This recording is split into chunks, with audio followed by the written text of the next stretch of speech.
Corona virus की तरह नागपुर शहर में एक नए वायरस की चर्चा हो रही है। HMPV वायरस माना जा रहा है कि ये बच्चों के लिए घातक है।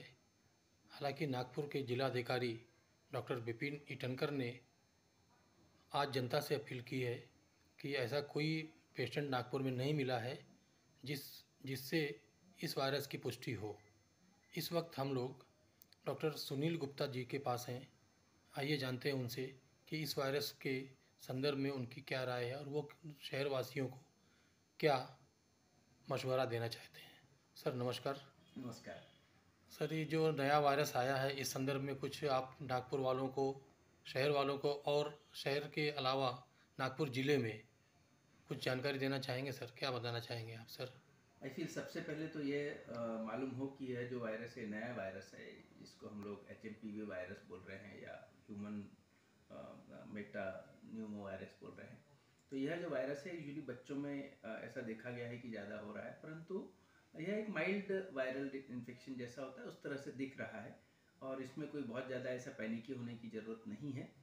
पर चूंकि मैं मधुमेह विशेषज्ञ हूँ और डायबिटोलॉजिस्ट होने के नाते यह बताना बहुत ज़रूरी है कि हमारे मधुमेहियों में इम्यूनिटी कम होती है और प्रतिरोधक क्षमता कम होती है, तो उनको वैसे भी अपनी शुगर कंट्रोल रखना और जिस प्रकार के वैक्सीनेशन यदि लगाने हैं तो उसमें एक न्यूमोकोकल वैक्सीनेशन है या इन्फ्लुएंजा वैक्सीनेशन है, इस तरह के वैक्सीनेशन यदि लगाकर अपने आप को प्रोटेक्ट कर लें तो कोई वायरस यदि है भी, इसके अलावा दूसरा भी कोई वायरस आया या दूसरा भी कोई इन्फेक्शन हुआ तो उनमें जो सुपर एडेड इन्फेक्शन है उससे हम अपने आप को बचा सकते हैं। तो पहला मैसेज कि इस वायरस से अभी डरने की कोई ज़रूरत नहीं है।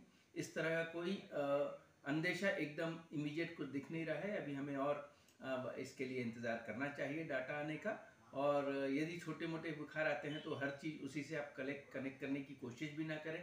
तो डरना नहीं है, पर अपने आप की सुरक्षा के हिसाब से अपना डायबिटीज़ वालों के लिए स्पेशल मैसेज है कि आप अपना शुगर कंट्रोल रखें, अपना ब्लड प्रेशर कंट्रोल रखें। यदि आपने वैक्सीनेशन नहीं कराया है तो निमोनिया का, स्वाइन इन्फ्लुएंजा का वैक्सीनेशन आप करवा लीजिए। सर जैसा कि देखा गया है छोटे बच्चों में भी डायबिटीज़ होती है जी। और ये वायरस कहा जा रहा है कि छोटे बच्चों को ही ज़्यादा ग्रसित कर रहा है।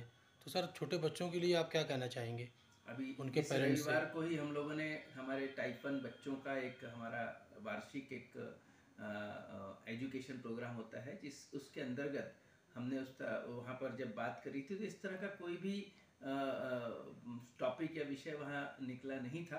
परंतु ये बता दें कि बच्चों टाइप 1 डायबिटीज़ बच्चे हैं जो वो भी बाकी डायबिटीज़ वाले जैसे ही बिहेव करते हैं, परंतु यदि उन्होंने शुगर वगैरह कंट्रोल किया तो उन्हें भी घबराने की बिल्कुल ज़रूरत नहीं है। तो और छोटे इस तरह से यदि कोई सिम्टम्स आ भी रहे हैं तो अपने डॉक्टर को मिलकर और उस तरह को उसका कॉमन जो इलाज होता है जैसे हमने कोरोना के समय में किया वैसे पैरासीटामॉल है, सिंपल उसको ऑब्जर्वेशन अपना घर में ही रह के कर सकते हैं और रेस्ट लेके कर सकते हैं। इम्पॉर्टेंट ये है कि आज जो एक प्रकार का फोबिया जैसा पूरे समाज में डर जो छा रहा है वो यदि ना हो और उस तरह से आप अपने आप को डर के नहीं जा रहे हैं। मैंने ऐसा यहाँ तक सुना कि लोग डर के कारण ऐसा नहीं कर रहे हैं, डर के कारण बात नहीं कर रहे हैं, डर के कारण दूर भागने की कोशिश कर रहे हैं एक दूसरे से या अनजान लोगों से। मेरे ख्याल से इस तरह का डर आज की तारीख में टिल दिस मोमेंट, आज समझ लीजिए 7 जनवरी 2025 के हिसाब से आज किसी प्रकार के डर की जरूरत नहीं है। फिर कुछ यदि डाटा और सामने आता है, कुछ और एविडेंसेस आते हैं, कहीं हमको इस तरह का थोड़ा सा भी अंदेशा आता है पूरी अथॉरिटी को, क्योंकि आप अकेले नहीं है या मैं अकेला नहीं हूँ या यह चैनल अकेला नहीं है, पूरा विश्व इसके तरफ नज़र रखा हुआ है। और जहाँ भी इस तरह से ऐसा रहेगा हमारी सरकार कैपेबल है सब तरफ से आप लोगों को, central government as well as state government, आप सभी गवर्नमेंट्स आपको मिलकर इस तरह का बराबर मैसेज देगी और किसी भी प्रकार के आप जो अफवाहें होती हैं उससे अपने आप को दूर रखें। तो डरना नहीं है पर अपने आप की सुरक्षा रखते रहें। धन्यवाद सर। Thank you.